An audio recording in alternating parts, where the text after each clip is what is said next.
नमस्कार दोस्तों। आज अपना अध्ययन का विषय है भारत में चुनाव प्रक्रिया में दोष या चुनाव में मतदान व्यवहार के मतदान में दोष।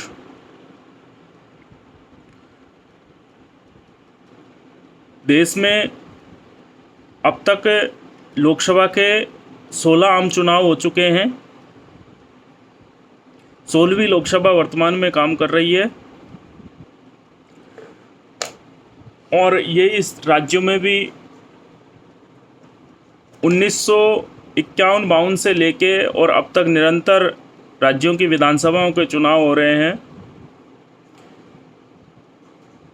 इनका अध्ययन करने पर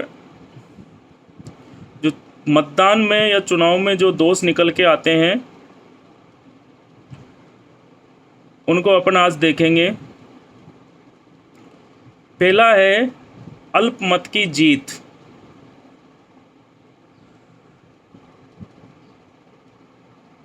विधानसभा और लोकसभा के चुनाव में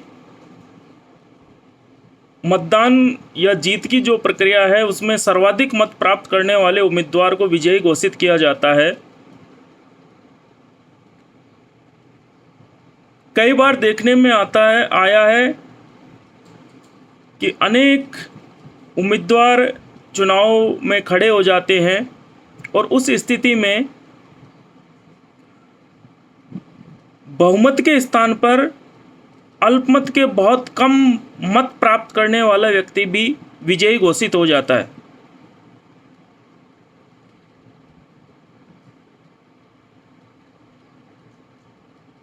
अभी ईवीएम से चुनाव होते हैं। उन चुनाव में कई जगह देखने में आया है कि एक ईवीएम में 16 उम्मीदवार हो सकते हैं, तो एक से ज़्यादा कई स्थानों पर एक से ज़्यादा ईवीएम काम में लेनी पड़ी है।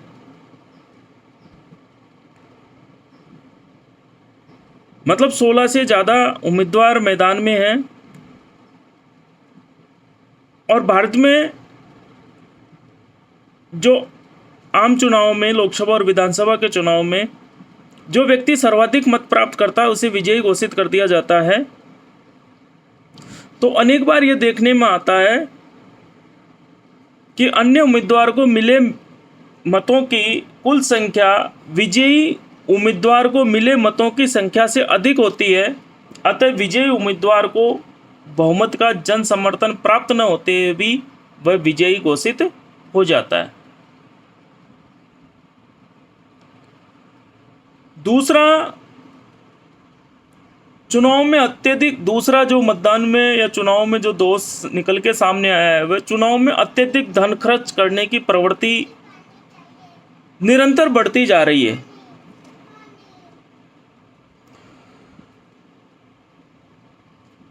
उन्नीस सौ 51-52 से लेकर लगातार अभी अपन अध्ययन करें और वास्तविक रूप से देखें तो सैद्धांतिक बातें अनेक उम्मीदवार और अनेक राजनीतिक दल करते हैं, परंतु व्यवहारिक धरातल पे देखें उनका तो चुनाव के समय धनबल की प्रवृत्ति बढ़ती गई है। आज वास्तविक जो खर्च की सीमा है उसके आधार पर अगर बात करें तो चुनाव लड़ना संभव ही नहीं है, यह व्यवहारिक है।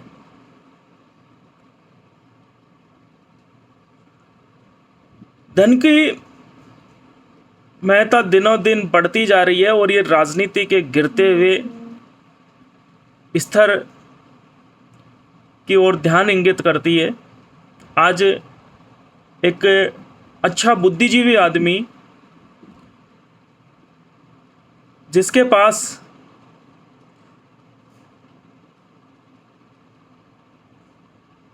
पैसा बहाने के लिए नहीं है, वो चुनाव जीतना उसका असंभव साख है।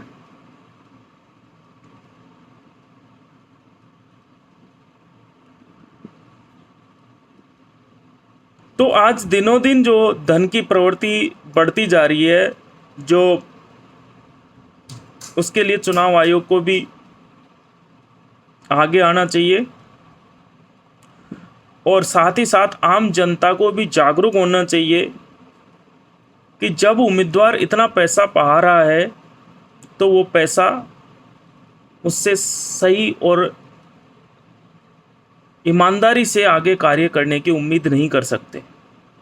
तो जो पैसा बहा रहा है वो आगे निकालेगा जनता से। तो आम जनता को जागरूक होने की ज़रूरत है और साथ ही साथ चुनाव आयोग को भी इसमें बहुत अधिक सक्रियता बरतनी चाहिए।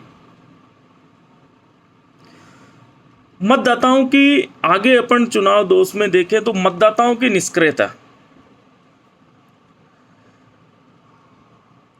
देखते हैं। चुनावों में अधिकांश मतदाता कोई रुचि नहीं लेते। अभी पिछले जो 16वीं लोकसभा के चुनाव हुए उनमें कश्मीर के अनेक क्षेत्रों में देखने में मिला कि सिर्फ 9% मतदान हुआ और वैसे भी देखें तो 50% 60% के आसपास मतदान होता है। मतलब लगभग आधे से लोग तो मतदान ही नहीं करते। इसमें भी सबसे बड़ी बात देखने में ये आई है कि जहां शिक्षित और जागरूक लोग हैं वहां मतदान का प्रतिशत और भी कम रहा है।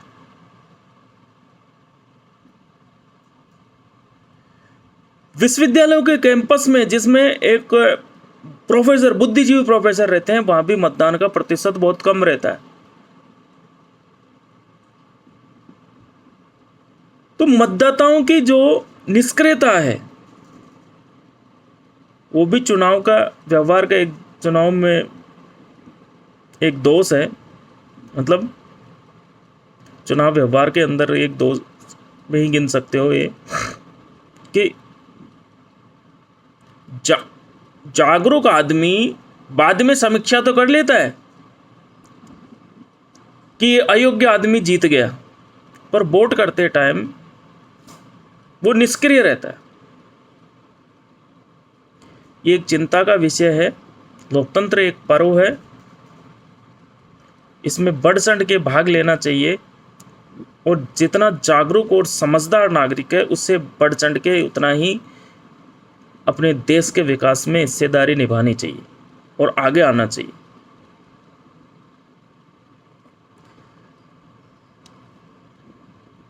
अगर मतदाता अनुपस्थित रहता है, मतदान केंद्र पर मतदान के लिए नहीं जाता, तो इससे जाली मतदान को भी बढ़ावा मिलता है। दूसरे लोग उसके मताधिकार का प्रयोग कर जाते हैं।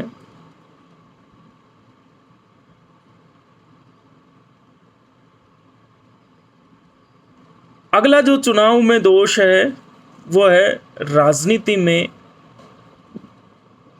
अपराधी तत्वों का बढ़ते हुए, या राजनीति में दिनों दिन अपराधी तत्वों का बढ़ता जाना।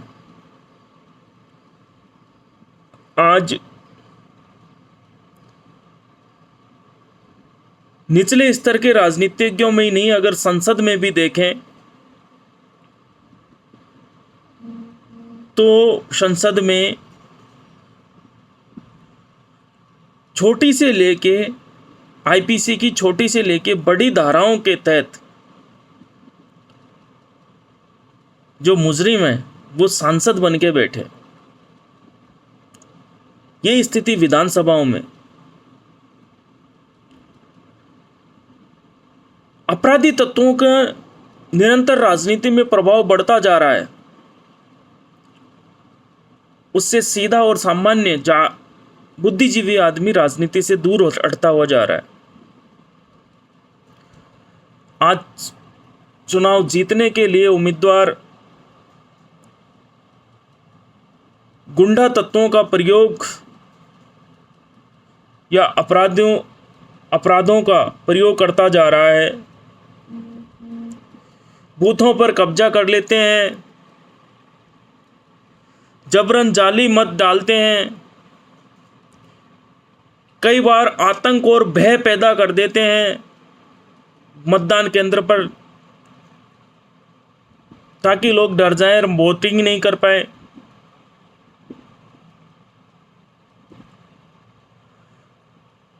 मतपेटियां बदलने का कार्य कर देते हैं।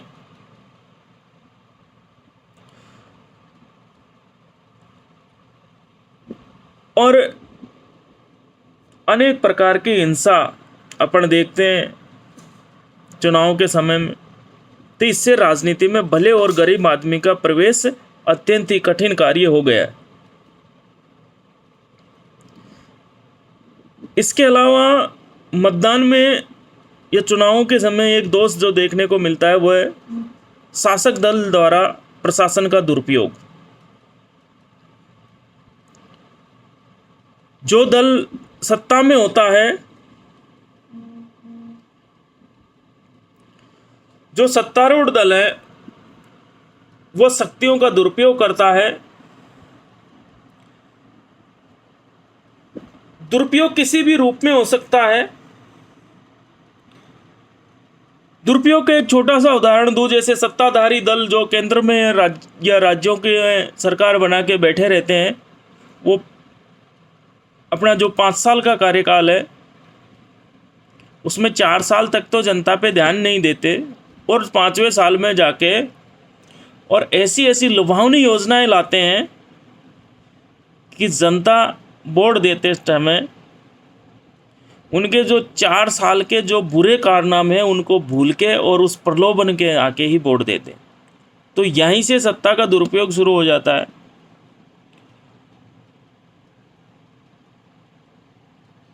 निरंतर आगे बढ़ता ही रहता है। इवन लास्ट टाइम पे अपने हिसाब से अधिकारियों का तबादला कर जाना, वहाँ पे अपने अपने हिसाब से सेट कर जाना, चुनाव मतदान के टाइम उन अधिकारियों से उम्मीद रखना ये मेरे हित में ऐसा काम कर देगा, ये कर देगा। ये तमाम तरीके के शासक दल द्वारा प्रशासन का दुरुपयोग किया जाता है। ये सब मतदान के दोष है। इन्हें सुधार कर और योग्य उम्मीदवार को चुनकर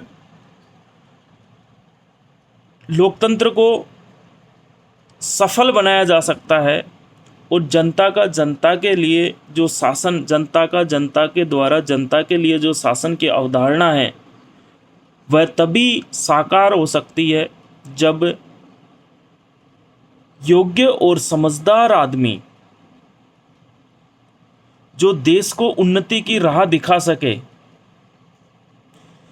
जो देश को ऊंचाइयों पर ले जा सके, वो आगे आए, राजनीति में बढ़ चढ़ कर हिस्सा ले, चुनाव वही लड़ें, जनता उन्हीं को चुने, तभी जाके लोकतंत्र अपने वास्तविक अर्थों में लोकतंत्र होगा। नहीं तो ये भीड़तंत्र, लूटतंत्र, इन्हीं नामों से जाना जाएगा। जय हिंद, जय भारत।